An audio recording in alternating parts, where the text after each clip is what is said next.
여러분 안녕하세요. 뉴스의 사각지대를 여러분에게 전해드림으로 말미암아 객관적으로 현세를 진단하고 또 우리 앞으로 다가올 미래를 이렇게 예측할 수 있는 미미송 TV입니다. 찾아주셔서 대단히 감사합니다. 이제 오늘은 그동안 분분해온 거의 4년간의 우크라이나 전쟁에 트럼프의 푸틴의 압승에 대해서 여러분에게 알려드리고자 합니다. 사실은 제가 계속해서 말씀드린 대로 우크라이나 전쟁은 굉장히 중요한 전략지죠. 우크라이나 왜 중요합니까? 크리미아 반도가 있기 때문에. 그래서 트럼프가 2025년 1월 20일 날 이나그레이를 하기 한 달 전에 스테머가 이제는 날아가서 크리미아 밑에를 앞으로 100년 동안 우크라이나 대신해서 관리해 줄게 라고 이제는 계약을 맺었습니다. 리튼 계약을 맺었어요.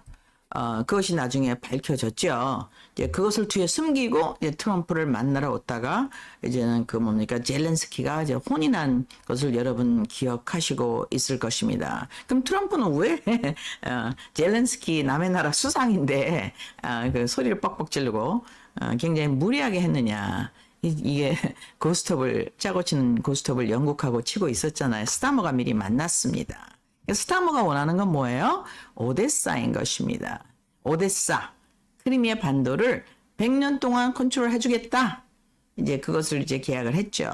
그 오데사가 200년 만에 다시 러시아로 돌아오고 있습니다. 그 이유는 무엇입니까? 오데사를 잡으려다가 오데사를 완전히 영국이 누구한테 넘겨줘요? 러시아한테 넘겨주는 결정적인 사건이 지금 일어나고 있습니다. 그러니까 2025년 12월 중순, 이제 크리스마스 일주일 남았죠. 중심으로 해서 이제는 역사가 바뀌고 있습니다. 푸틴은 이것을 완전히 뭡니까? 이제는 통나무를 찍듯이 잭을 받기 위해서 뭘 했습니까? 이제는 유로 클리어를 고소했어요. 이제 유로 클리어에 있는 돈이 지금 러시아 돈이지 않습니까? 근데 놀라운 거는 유로 클리어 돈을 이제 결국에는 이제 트럼프 쪽으로 가게 될 겁니다. 제 예상으로는 2025년 8월 15일 둘이 비밀리 만나서 리무진에서 타고 간 비스트라는 리무진을 타고 갈 때 이미 이 결정을 한 것 같아요. 그래서 유로 클리어의 돈이 미국으로 오게 되면 또 트럼프는 엄청난 베네핏을 받게 될 뿐만 아니라 왜 트럼프가 나토 멤버죠. 미국이니까. 그럴 뿐만 아니라 이제 트럼프의 엄청난 국제적인 입지가 강해지게 되고 트럼프는 이제 그 금액을 보호하여 줌으로 말미암아 어떤 베네핏을 받게 되죠. 러시아 우크라이나 공동 개발이라는 아주 새로운 역사의 장이 열리게 됩니다. 그러면서 무엇이 될까? 제 소견으로는 이거는 이제 미미성 소견이에요. 제가 볼 때는 베링 해협 개발에 쓰지 않을까 생각을 합니다. 베링 해협이 왜 중요합니까, 여러분? 베링 해협의 지하를 철도로 연결하게 된다면 미국과 알버타, 캐나다 알버타를 거쳐서 어떻게 해요? 유라시아까지 누구랑 일을 하겠대요? 트럼프는 유라시아의 소비 인구를 컨트롤하게 되죠. 뭐 좋은 단어는 아닙니다. 하지만은 굉장한 소비자 고객이 생기게 됩니다. 지금 현재 유럽의 인구는 4%, 미국의 인구도 4%의 전 세계에 92%가 무이브에 있어요. 근데 그 중에서 45%가 어디에 있습니까? 중국, 인도, 인도네시아 다 그 밑에 있어요. 그 인구가 다 우르르 따라오는 거죠. 그러니까 고객이 4%에서 45%로 늘어나는 거지 유럽을 버려도 돼요. 유럽 must know. 너무 까불다가 혼나고 있죠 지금. 그래서 우크라이나를 속여서 미스리딩해서 유도해서 그 한 게 뭡니까? 마이단 혁명 아닙니까? 2014년 그때 막 러시아 사람 죽였죠. 푸틴은 유로포비아가 있어요. 왜 3번이나 쳐들어왔습니다. 유럽이 1812년 나폴레옹, 1941년 나치. 거의 절단 날 뻔했죠. 그 다음에 1917년 누가 들어왔어요? 영국과 독일이 중심으로 한 누가 들어왔습니까? 일본도 들어왔어요. 그게 뭐예요? 볼셰빅 혁명이에요. 레닌이 뭐가 문인인데 군인이 어디 있습니까, 여러분? 그래갖고 이제 금을 다 뺏겼죠. 영국한테. 그래서 그 금을 아마 이제는 러시아가 회수하려고 할 것입니다. 뭐 비슷한 사건이 일어난다고 또 여러분에게 말씀드렸죠. 카다피 나라, 지금 카다피의 아들이 돌아오고 있어요. 카다피 나라는 정말 금이 엄청나게 많습니다. 근데 금이 사라졌어. 중동의 봄이라고 애들이 왔다 갔다 하더니만 다 폭발시키고 완전히 나라가 박살이 났어요. 아프리카에서 제일 잘 살았는데 그래서 금의 출처를 하고 있죠. 근데 오늘의 메시지는 뭐냐? 러시아 죽일래다가 지금 제 발등을 찍는 유럽에 대해서 말씀드리려고 합니다. 그래서 지금 현재 러시아는 어떤 것을 얻었느냐? 이제 오데사를 얻게 됩니다. 이제는 이건 게임 오버예요. 이제 오데사를 얻게 되면 어떻게 됩니까? 그들이 가장 민감하게 생각하는 뭡니까? 그 흑해를 컨트롤하게 되죠. 근데 여기 이 오데사 밑에 있는 가장 중요한 나라가 뭐냐? 사실은요, 터키예요. 터키는 오스만 제국이죠. 한 600년을 어디 중동가를 다스려서 사실은 러시아하고 왼수예요. 근데 갑자기 친구가 됐어요. 왜 그럴까요? 에너지. 러시아는 기름이 많아요. 가스가 많아요. 가스 라인 만들었어. 이거 터키가 살려면 뭐가 해야 돼요? 자원이 필요해. 그럼 터키는 힘이 뭐예요? 해협이에요. 보스포러스 해협. 보스포러스면 여기 돌멩이로 좀 보여요. 그 밑에 말마라 해협. 어떻게 됩니까? 지중해로 가려면 누구를 지나가야 돼요? 터키 중심을 지나가야 돼요. 이 왼수 같은 나라가 어떻게 됐어요? 러시아랑 친구가 돼서 어떻게 했습니까? 합동 잠수함 작전, submarine, 그 다음에 해상 작전을 했습니다. 2025년 가을에. 이건 대단한 일이에요, 여러분. 왜 그렇습니까? 나토는요, 유럽에서 두 번째로 군사가 많아요. 터키는. 그리고 뭡니까? 굉장한 무기를 많이 갖고 있습니다. 그래서 터키를 잘 꼬셔서 나토 편으로 만들어 놨잖아요. 그럼 어떻게 돼요? 여차하면 러시아를 막을 수 있지 않습니까? 못 나가. 그럼 싸우는 건 누가 싸워요? 우크라이나처럼? 대신 터키가 싸워주는 거죠. 그래서 터키가 고무신을 거꾸로 신었습니다, 여러분. 그래서 지금 현재 엄청난 밀리터리 딜을 하고 있어요. 그리고 이제는 뭡니까? 거기에 인서릭이라는 공항이 있는데 그 미군 기지가요 약 50 빌리언 정도의 핵폭탄이 있습니다. 그래서 핵무기 개발을 지금 누구랑 시작했냐? 러시아랑 시작했어요. 이 터키의 포지션은 엄청나게 중요합니다. 터키는 러시아를 배반할 수가 없어요. 에르도안은 이제 사실은 독재자입니다. 그리고 거의 영구 대통령이에요. 그렇죠. 굉장히 잔인한 사람이죠. 그래서 러시아는요, 유럽 때문에 할 수 없이, 이제 나토를 이기기 위해서 어떻게 됐습니까? 에르도안하고 손을 잡을 수밖에 없게 되었습니다. 그래서 1794년부터 오데사를 러시아가 컨트롤 해왔는데, 그동안 이제 1917년 혁명 일어나고, 1945년 해방되고, 91년에 다시 붕괴되고, 이런 것을 겪으면서 이제 우크라이나를 갔는데, 다시 오데사를 찾게 되었습니다. 이건 굉장히 역사적인 일이에요. 거의 300년 만의 일인 것입니다. 그래서 제가 계속해서 강의에 말씀드렸는데, 러시아의 목적은 뭐게? 흑해 오데사. 그 다음에요, 발틱에는 뭐예요? 전번에 클라인그라드라고 말씀드렸죠. 근데 클라인그라드를 가는데 지금 뭐가 필요합니까? 약 70km의 그 철도가 필요해요. 그 철도를 갖다가 스와키 갭이라고 합니다. 60km인데 어디에 있느냐? 벨라루스와 폴란드 사이에 있어요. 그래야지만 클라인그라드에 철도가 갑니다.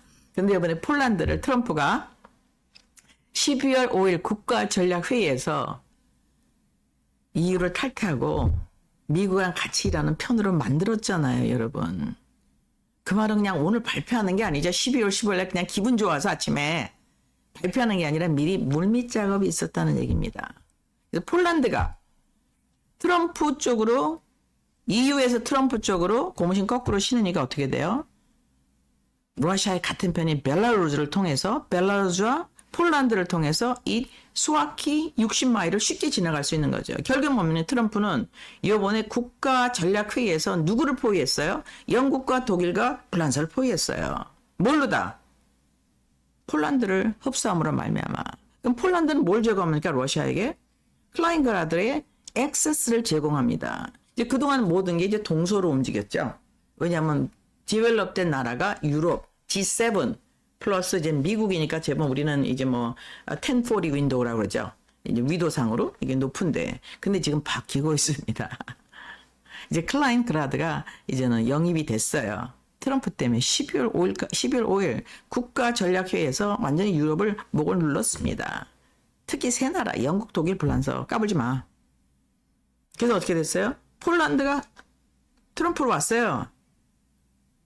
어떻게 됐습니까? 이제 수와키 60마일이 이제는 누구 손으로 들어왔어요? 미국과 푸틴 손으로 들어왔습니다.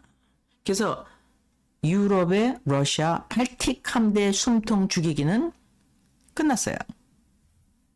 그 다음에 모두 끝났어요. 오데사 때문에 발칸도 끝났어요. 오데사는 누가 점유합니까? 이 푸틴이 점유해요. 푸틴은 뭐가 있어요? 제가 그 미사일은 생각 안 나는데요. 마하 10이에요. 마하 8에서 10이에요. 그런 볼리스틱 미술이 있습니다. 근데 얘는요, 가다가 막 바꿔요, 지가. 뜰 때는 봤는데, 올 때는 마하 10이니까, 우리가 막 전화하는 거 더 빨라. 텔렉스보다 더 빨라. 인터넷보다 더 빨라. 근데 문제는 뭐예요? 데스티네이션이 어딘지 몰라요. 그래서 러시아가 갖고 있는 게요, 이 엄청난 미사일을 갖고 있어요.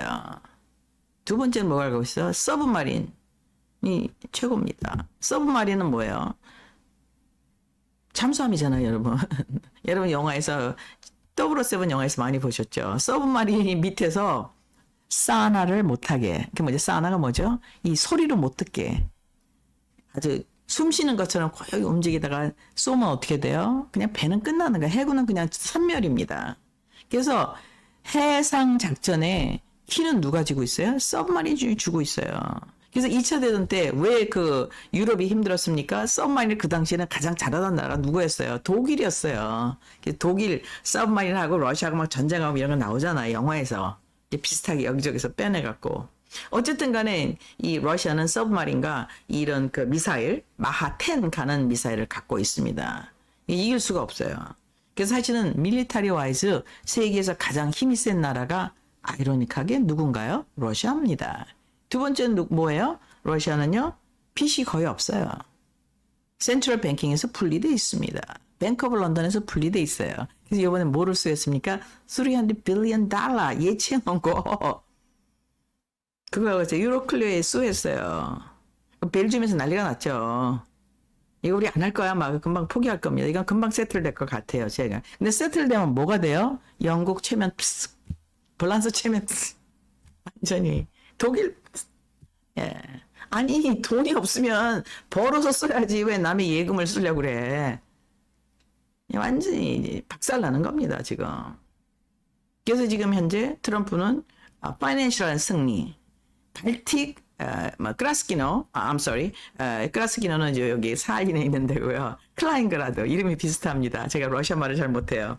클라인그라드로 가는 액세스, 스와키 갭을 확보했습니다.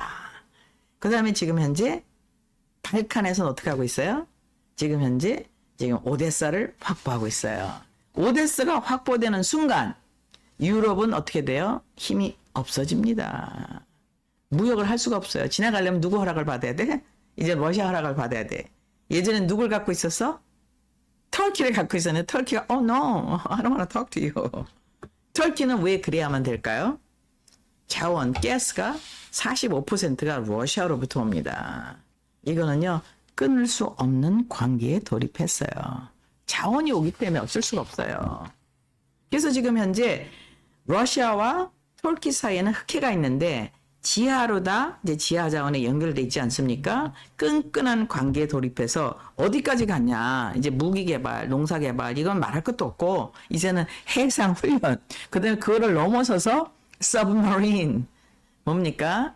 예, 잠수함 훈련까지 하는 아주 오묘한 관계가 돼버렸습니다. 이로써 나토의 파워는 이제는 종말을 걷게 되고 있습니다. 제가 계속해서 말씀을 드렸죠. 그동안 그러면 이 머리가 천재 같은 트럼프, 그리고 머리가 천재 같은 푸틴은 뭐를 했냐. 푸틴은 사실은요, 영토가 너무 커요. 대서양에서 태평양까지 관리가 안 됩니다. 다 빈 땅이에요. 제가 러시아에 선교를 오래 했습니다. 그래갖고 교회를 졌는데요. 가도 끝이 없어. 그 다음 극도는요, 바다가 물반 고기반이야. 근데 안 먹어, 얘들이. 고기가, 뮤지엄에 가보니까요, 400종류가 있어요. 근데 먹는 거 한 8개밖에 안 돼. 그래서 제가 거기서 어묵 장사 해갖고 돈 벌으면 되겠다. 막 이런 거를 생각을 했습니다. 근데 nevertheless, 이 푸틴은 머리가 굉장히 좋은 사람이에요. 전략적인 사람이에요. 어떻게 하고 있냐. 그동안은 서구에서 너무 시달렸어. 컨티넨탈 트레이드에 너무 시달렸어요. 그래서 지금 어떻게 전략을 짜냐. 남북을 해야겠다. 그래서 뭔가 브릭스를 했어요. 계속 생션을 유럽에서 걸어대니까 어떻게 됐어요? 석유를 누구한테 팔았습니까? 가스를 누구한테 팔았습니까? 제일 만만한 나라 중국하고 인도에 팔아서 브릭스가 강화가 돼버렸어요. 얘네들 죽이려다가 보렐이 계속 얘기한 대로 우리는 러시아의 자원과 중국의 레이버를 가고 돈 벌었다. 여기에 엄청난 타격을 줬어요. 그래갖고 그냥 돈을 엉창 벌었습니다. 사람들이 얼마나 푸틴을 좋아하겠죠? 밥 먹게 되고 오래간만에 여유가 생기고 그리고 안정되고 그리고 러시아는 예술을 좋아하는 나라입니다. 그리고 푸틴이 이런 걸 하면서 이제 트럼프가 12월 5일 날짜로 도와줬어요. 이제 폴란드가 어떻게 됐어요? 액세스 아까 말씀드린 대로 이제는 뭡니까? 그 발틱으로 가는 액세스를 이제는 보장을 해줬죠. 그럼 이제 그동안 푸틴은 좀 뭐를 하고 있냐? 이제 남하를 시작했어요. 이제 한 군데 성공한 게 무엇입니까?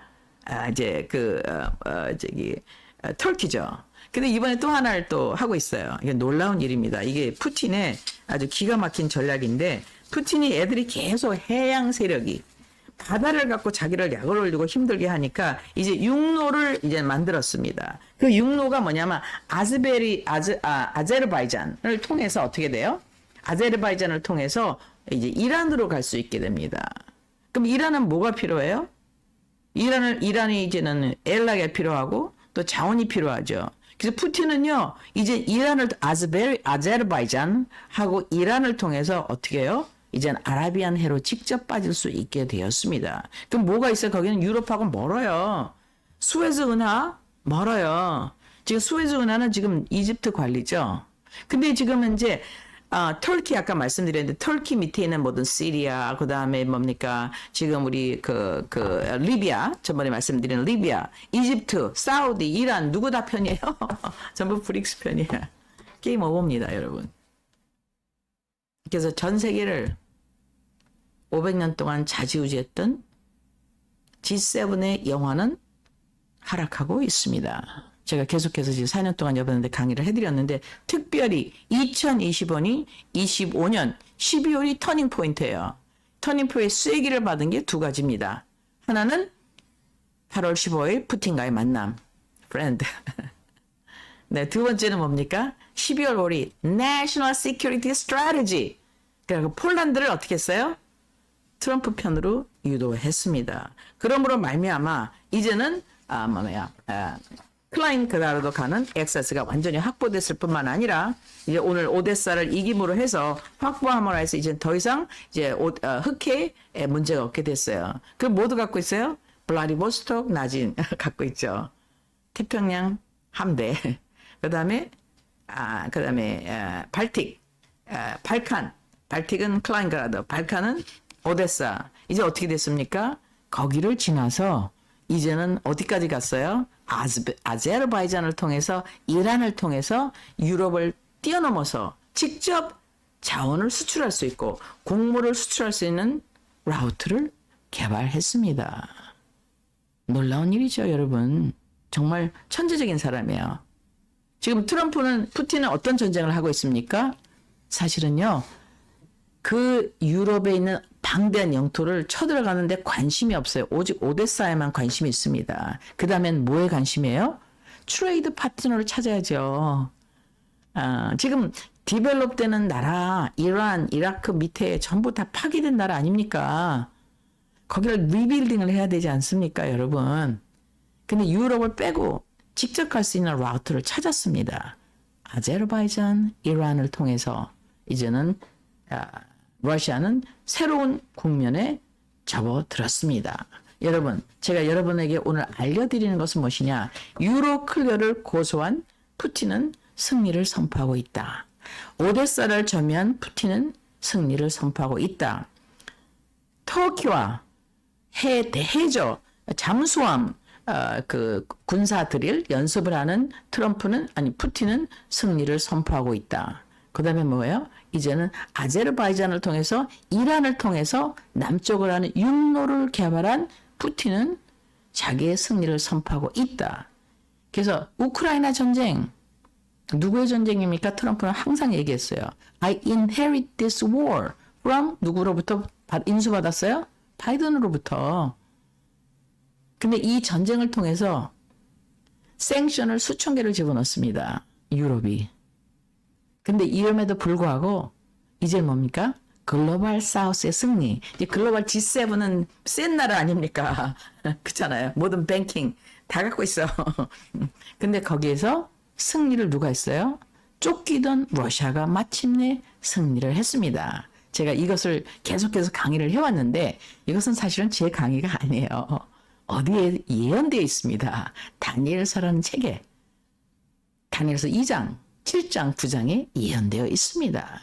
그렇기 때문에 저는 확신을 가지고 이번에 러시아의 승리, 지금 뭡니까? 로마 제국의 부활. 하나는 뭡니까? 유럽 중심, 또 하나는 동유럽 중심. 누구예요? 오소닥스 러시아. 이제 두 발로 서서 트럼프가 어떤 문을 열고 있습니까? 12월 5일 날 발표했어요. 이제는 글로벌리즘이 아니라 어떻게 해요? 모든 나라의 이익이 돌아가고 공정한 무역을 하는 뭐예요? 멀티폴라 시대에 도래했다. 즉 다니엘서에 나오는 열발가락 시대에 돌입을 하게 됩니다. 거기에 두 사람의 플레이어가 누굽니까? 푸틴과 트럼프가 된 것입니다. 그래서 이것은 분명히 이루어져요. 그 다음은 제가 그 책에서 여러분이 조사해 보시기 바랍니다. 그래서 우크라이나 전쟁은 12월 말 중심으로 이제 압승으로 끝났습니다. 이미 누구의 압승이에요? 푸틴. 여기 희생자는 누굽니까? 우크라이나. 국토 220%에서 20% 뺏기고 젊은이들 다 뺏기고 그럼 뭡니까? 오데사를 뺏겼어요. 이제 고립된 나라가 됐습니다. 젤렌스키의 잘못된 선택. 이것은 우크라이나의 운명을 결정할 뿐만 아니라 유럽의 차후 향로를 결정하게 됩니다. 조금 아까 말씀드린 대로 이제 푸틴은 브릭스를 통해서 남하하기 시작했어요. 유럽에 관계없이 이제는 새로운 무역 출구를 만들고 있습니다. 그 브릭스가 트럼프는 너무나 필요합니다. 왜? 미국의 인구는 전 세계 4%밖에 되지 않기 때문에. 트럼프는 뭐를 제공하고 있습니까? 야, 우리 베링해협 개발하자. 그리고 너랑 나랑 무역을 같이 해. 그리고 나는 너를 침략 안 할 거야. 너도 날 침략 못하고 우리는 무역을 하자. 글로벌 사우스하고 함께 살자. 글로벌 사우스가 누굽니까? 여태껏 천대받던 나라. 아프리카, 남미, 중앙아시아, 그 다음에 어떻게 중동. 지금 500년 동안 전 세계는 누가 지배하세요? 1948년, 1945년 8월 10월까지 영국, 독일, 더치, 그리고 왜요? 스페인이 500년 지배해 왔습니다. 이 500년 역사에 새로운 장이 열리고 있습니다. 즉 멀티폴라의 시대가 열리고 있습니다. 12월 5일을 2025년을 중심으로 이 멀티폴라의 시대에 우리 대한민국이 이 강의를 잘 이해하고 우리의 로지스티컬 밸류를 100분 활용해서 새로운 도약의 기회가 되기를 간절히 바랍니다. 다음에 또 뵙겠습니다. 감사합니다.